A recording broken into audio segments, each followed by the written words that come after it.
जो सन्यासी का वेश रख कर आया और चोर बनकर गया, उस रावण का जो भिक्षा मांगकर संसार के समस्त भिक्षुओं को लज्जित कर गया, आज वही रावण अपने अपमान की बात कर रहा है। उसने तो संसार के समस्त भिक्षुओं तक को लज्जित किया है। महारानी सीता, शांत हो। महादेवी, तुम रावण को शांत नहीं कराती। पिछले 10 महीनों से वह तिल तिल कर चल रहा है। इसने देवाधिदेव महादेव के 10 महोत्सव किए हैं।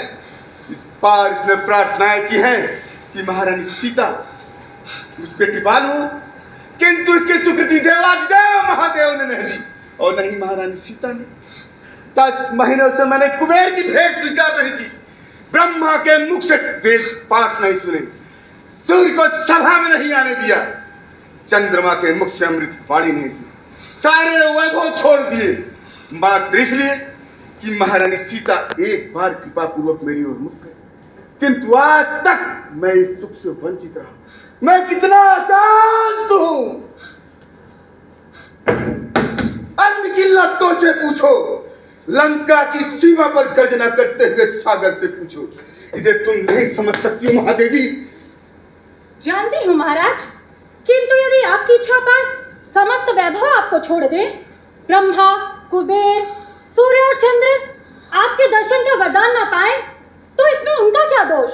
दोष तो आपकी इच्छा का है। महादेवी, तुम भी सीता से सहानुभूति रखती हो। मेरे प्रताप की ओर आंख बंद करके सीता को निर्भीक और निडर बनाती हो। भगवान राम के बल से कौन निर्भीक और निडर नहीं है? उनके प्रताप के सामने तुम्हारा प्रताप क्या है? क्या जुगनुओं का प्रकाश कभी सूर्य के प्रकाश की समानता कर सकता है? या उस प्रकाश से कभी कोई कमलिनी खिल सकती है?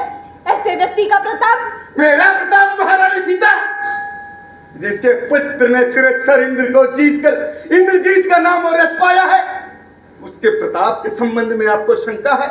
महादेवी, समझाओ सीता को कि मैं क्या हूं। त्रैलोक में महाराजा रावण से लड़ने की शक्ति किसी में नहीं है, जिसके हृदय में दंडी, मुंडी और जटाधारी निवास करते हैं। चुप रह दुष्ट!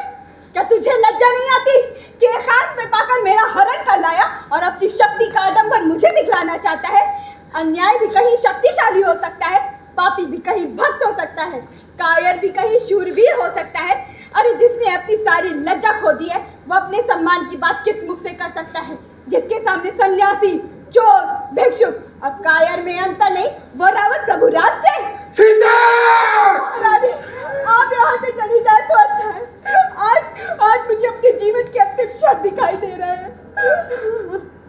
महाराज, नारी पर बल प्रयोग करना अपराध है। महादेवी, मैं तुमसे नीति की शिक्षा नहीं ले रहा। भगवान शंकर को छोड़कर मैं किसी को अपना गुरु नहीं मानता। तुम्हारी इच्छा हो तो तुम यहाँ से जा सकती हो। मैं महाराज को अन्याय करने से रोकूंगी। न्याय और अन्याय करने से मुझे कौन रोक सकता है? भगवान राम के बाद जब वे तेरे सिरों को काट कर भगवान के निषंग में प्रवेश करेंगे, तो महात्मा लक्ष्मण उससे पूछेंगे कि अन्याय के रक्त का स्वाद कैसा है। तब वे बाण नहीं, ये कृपाण देखो, ये कृपाण देखती हो? ये चंद्रहास, मेरे अपमान करने वाले के शरीर में यही चंद्रहास एक क्षण में चमककर मेरे सम्मान का आदर त्रैलोक में स्थापित करता है। देखती हो चंद्रहास, इसने कितने अपराधियों के सिरों को काटकर सारे ब्रह्मांड में बिखरे दिए हैं।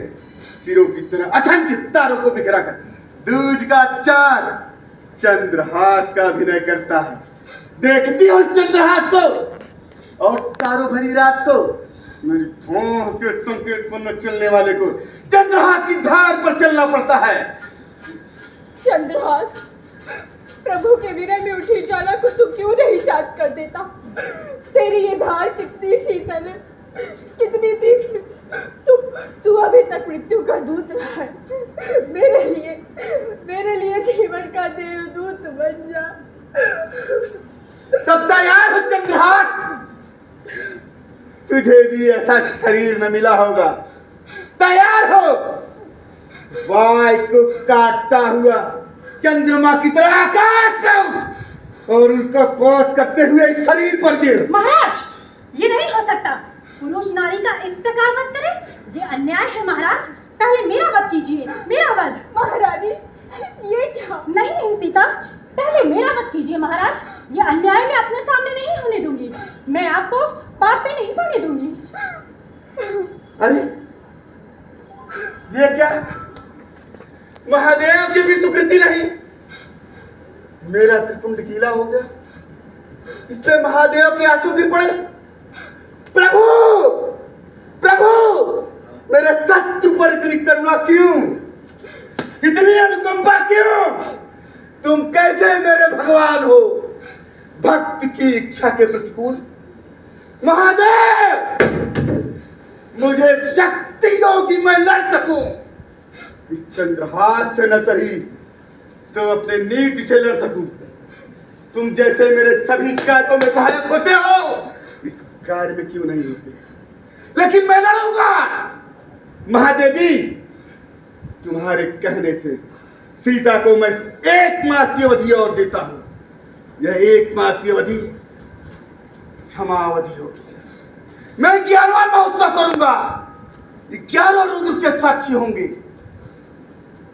यदि इस उत्सव पे सीता ने मेरा नहीं कहना माना, तो फिर यही चंद्रहास होगा, यही चंद्रहास। और सामने होगी सीता, सीता, यही सीता जो मेरे आराध्य द्वारा बचाई जा रही है।